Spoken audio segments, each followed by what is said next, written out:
आज की वीडियो में हम लोग क्लास 10th केमिस्ट्री चैप्टर 1 पढ़ने वाले हैं, जिस चैप्टर का नाम है रासायनिक अभिक्रियाएं एवं समीकरण। और ये चैप्टर आपके एग्ज़ाम के लिए बहुत ही ज़्यादा महत्वपूर्ण है, क्योंकि इससे बहुत सारे क्वेश्चंस आपके एग्ज़ाम में पूछे जाते हैं। तो सबसे पहले हम लोग ये जानने की कोशिश करेंगे कि रासायनिक अभिक्रिया क्या होता है। तो रासायनिक अभिक्रिया क्या होता है, ये जानने के लिए सबसे पहले हम लोग को इतना तो पता ही होगा कि जब भी कोई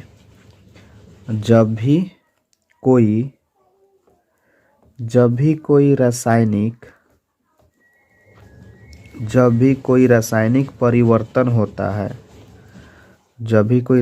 परिवर्तन होता है, तब वहाँ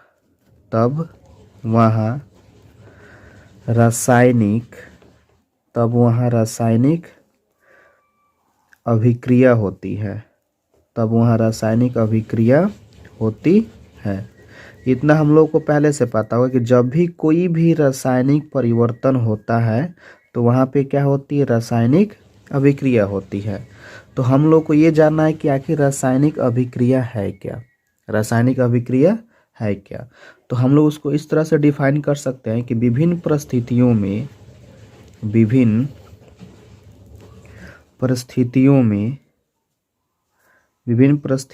में जब एक पदार्थ दूसरे पदार्थ के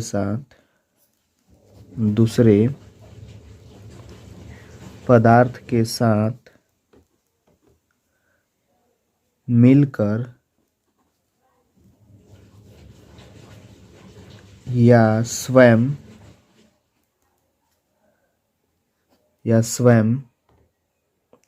ही एक या अधिक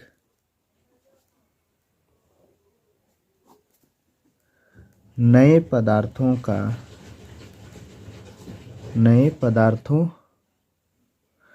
का निर्माण करता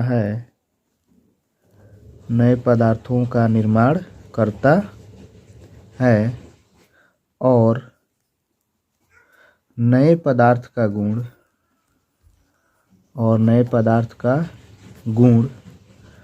को हम लोग इंग्लिश में बोलते हैं प्रॉपर्टीज।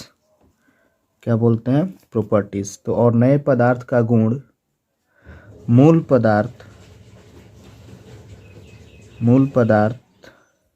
यानी कि जो हमारा ओरिजिनल सब्सटेंस होता है, ठीक है। तो मूल पदार्थ के गुणों से भिन्न होता है,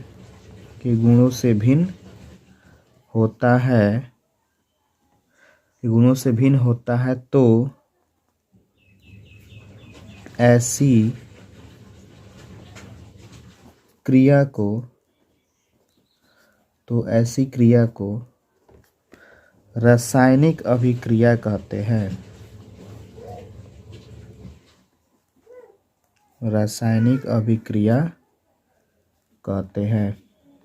तो देखो, बात बहुत सिंपल है कि जब एक पदार्थ किसी भी परिस्थिति में जब कोई एक पदार्थ दूसरे पदार्थ के साथ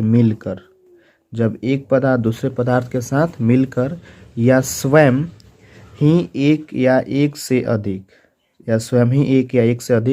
नए पदार्थों का क्या करता है, निर्माण करता है।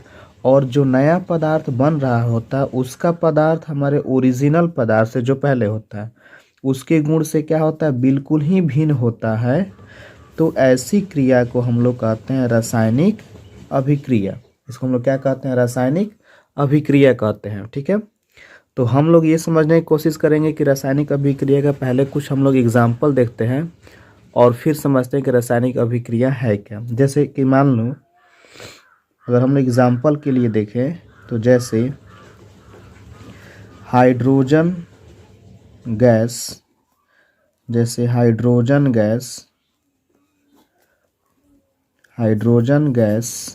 और ऑक्सीजन गैस संयोग करके, जैसे हाइड्रोजन गैस और ऑक्सीजन गैस संयोग करके संयोग करके जल बनाते हैं। क्या बनाते हैं? जल। जैसे मान लीजिए कि हाइड्रोजन गैस जो है ये संयोग करता है ऑक्सीजन गैस के साथ और क्या बनाता है? जल बनाता है। क्या बनाता है? जल। तो ऐसी क्रियाओं को, जैसे हाइड्रोजन एक गैस है, ऑक्सीजन भी गैस है और दोनों का जो गुण है जल के गुण से बिल्कुल ही भिन्न होता है, तो ऐसी क्रियाओं को हम लोग बोलते हैं रासायनिक अभिक्रिया, जिसमें दो पदार्थ मिल के एक पदार्थ बना रहे हैं। या हम लोग और भी एग्जाम्पल देखते हैं जिसमें कोई एक पदार्थ टूट के एक से अधिक पदार्थों का निर्माण करता है। ठीक है, ये 1 नंबर इसको कर देते हैं। फिर देखिए 2 नंबर में, जैसे calcium carbonate, calcium carbonate, calcium carbonate को गर्म करने पर कैल्शियम ऑक्साइड तथा कार्बन डाइऑक्साइड बनता है। ठीक है, तो देखिए जैसे calcium carbonate CaCO3, calcium carbonate का सूत्र होता है और जब इसको हम क्या करते हैं? गर्म करते हैं। ठीक है, इसका मतलब होता है गर्म करना। तो जब कैल्शियम कार्बोनेट को हम गर्म करते हैं तो बनता है कैल्शियम ऑक्साइड और कार्बन डाइऑक्साइड। तो यहाँ पे एक ही पदार्थ टूट के दो पदार्थ बनाया है और कैल्शियम ऑक्साइड और कार्बन डाइऑक्साइड का जो गुण है वो कैल्शियम कार्बोनेट से क्या होता है? बिल्कुल ही भिन्न होता है। ठीक है, तो यहाँ पे भी हम लोग बोलेंगे कि रासायनिक अभिक्रिया है। ठीक है, तो रासायनिक अभिक्रिया है क्या कि जब एक पदार्थ, कोई भी एक पदार्थ, ठीक है, दूसरे पदार्थ के साथ मिलकर या स्वयं ही एक या एक से अधिक नए पदार्थों का निर्माण करता है और नए पदार्थ का गुण मूल पदार्थ के गुणों से भिन्न होता है, तो ऐसी क्रिया को हम लोग बोलते हैं रासायनिक अभिक्रिया। क्या बोलते हैं उसको? रासायनिक अभिक्रिया। आगे हम जानते हैं कि अगर देखिए किसी भी क्रियाकलाप यानी कोई भी अगर हम एक्टिविटीज करते हैं, ठीक है, और उस एक्टिविटी में अगर ऐसे हम यहाँ पे कुछ निष्कर्ष बता रहे हैं, तो अगर ऐसा कुछ भी निष्कर्ष निकलता है तो हम कह सकते हैं वहाँ पे रासायनिक अभिक्रिया हुआ है। तो कौन कौन से निष्कर्ष है जिनके आधार पे हम कह सकते हैं कि रासायनिक अभिक्रिया हुआ है? तो जब भी रासायनिक अभिक्रिया होता है तो उसमें 4 महत्वपूर्ण चीज़ों को मैं लिख रहा हूँ, जो 4 परिवर्तन होता ही होता है, इनमें से कोई एक परिवर्तन जरूर होता है। जैसे कि सबसे पहला है अवस्था परिवर्तन। सबसे पहला क्या है? अवस्था परिवर्तन, यानी change of state. Change of state, ठीक है। जैसे, ठीक है, हाइड्रोजन और ऑक्सीजन दोनों क्या है? गैस है। ये दोनों गैस है और जब दोनों एक साथ संयुक्त होकर रासायनिक अभिक्रिया करके जल बनाते हैं तो हम लोगों को पता है कि जल किस स्टेट में होता है? लिक्विड स्टेट में। तो यहाँ पे क्या हुआ? अवस्था परिवर्तन हुआ, गैस से द्रव अवस्था में क्या है। तो रासायनिक अभिक्रिया में कुछ ऐसे भी रिजल्ट्स आते हैं जिनके आधार पे, जैसे कि अवस्था परिवर्तन होता है तो बोल सकते हैं वहाँ पर रासायनिक अभिक्रिया हुआ होगा। दूसरा है रंग परिवर्तन। क्या है? रंग परिवर्तन। क्या है? रंग परिवर्तन, यानी कि चेंज, कलर चेंज बोल सकते हैं इसको, कलर चेंज। ठीक है, क्या बोल सकते हैं इसको? Colour change. तो हम लोग को पता है जैसे कि कॉपर सल्फेट जो होता है, इसका जो विलयन होता है, कॉपर सल्फेट का विलयन, इसका कलर होता है नीले रंग का होता है। ये किस रंग के होता है? नीले रंग का। ठीक है, और जब हम लोग इसकी अभिक्रिया लोहा यानी कि आयरन से कराते हैं तब बनता है, क्या बनता है तब? FeSO4 बनता है। ठीक है, यानी कि आयरन सल्फेट जो होता है हल्का हरे रंग का। ये किस रंग का होता है? हरे रंग का। ठीक है, यानी विलयन का रंग क्या होता है कि नीला से हरा हो जाता है और वहाँ से कॉपर भी स्थापित हो जाता है, डिस्प्लेस हो जाता है। ठीक है, तो रासायनिक अभिक्रिया में सबसे पहला परिवर्तन क्या हो सकता है कि वहाँ पे अवस्था परिवर्तन हुआ हो, या हो सकता है कि वहाँ पे कलर चेंज हुआ हो, या ये भी हो सकता है कि गैस का उत्सर्जन क्या हुआ हो? गैस का उत्सर्जन, गैस का उत्सर्जन यानी कि गैस इवोल्यूशन।